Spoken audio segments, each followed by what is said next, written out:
हिंदू धर्मरक्षक योगेश भाऊ सूर्यवंशी यांच्यावर प्राणघातक हल्ला करण्याचा प्रयत्न करण्यात आला.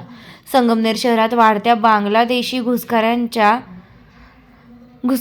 विरोधात हिंदू धर्मरक्षक योगेश भाऊ सूर्यवंशी यांनी काही दिवसांपूर्वी आवाज उठवला होता. पण हा पक्ष सध्या संगमनेरमध्ये स्थापन झालेला असून त्यातील काही सदस्य गुंड प्रवृत्तीचे आहेत. त्यांनी योगेश सूर्यवंशी यांचा मागील काही दिवसांपासून पाठपुरावा करत आहेत.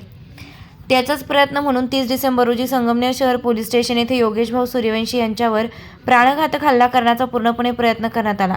आज हे गुंड प्रवृत्तीचे सदस्य जर खुलेआम पोलीस स्टेशन येथे त्यांच्यावर हल्ला करण्याचा प्रयत्न करू शकतात तर या गुंड प्रवृत्तीच्या सदस्यांकडून योगेश सूर्यवंशी यांच्यावर कोठेही परत प्राणघातक हल्ला करण्याचा प्रयत्न पुन्हा एकदा नक्कीच होऊ शकणार.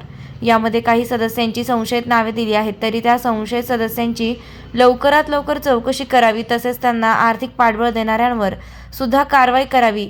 या प्रकरणाकडे गांभीर्याने लक्ष देऊन योग्य ती कारवाई करून पोलीस प्रशासनाने या प्रकरणाची पूर्णपणे चौकशी करून दखल घ्यावी असं निवेदन महाराष्ट्र नवनिर्माण सेना, शिवसेना, शिंदेगड स्वराज्य पक्ष, एकलव्य संघटना अशा अनेक सामाजिक संघटनांनी व संगमनेरमधील सर्व हिंदू बांधवांनी पोलीस उपनिरीक्षक कुणाल सोनवणे साहेब व संगमनेर शहर पोलीस निरीक्षक रवींद्र देशमुख यांना देण्यात आलंय.